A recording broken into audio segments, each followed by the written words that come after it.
अन्ये त्वेवमजानन्तः श्रुत्वा नेभ्य उपासते तेऽपि चातितरन्त्येव మృత్యుం శృతిపరాయణాః. ఈ సాధనా మార్గములను గురించి తెలియని మందబుద్ధులు తత్వజ్ఞానము గల ఇతరుల నుండి విని తదనుసారముగా ఉపాసనలు చేయుదురు. ఆ శ్రవణపరాయణులను మృత్యు సంసార సాగరము నుండి నిస్సందేహంగా బయటపడుదురు.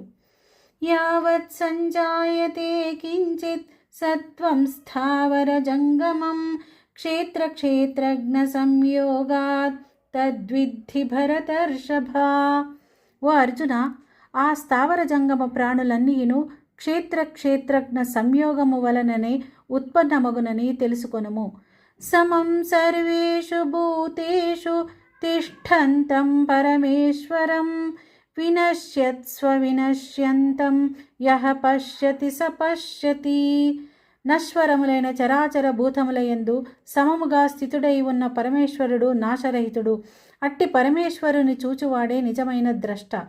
సమం పశ్యన్ హి సర్వత్ర సమవస్థితమీశ్వరం నహి నస్త్యాత్మనాత్మానం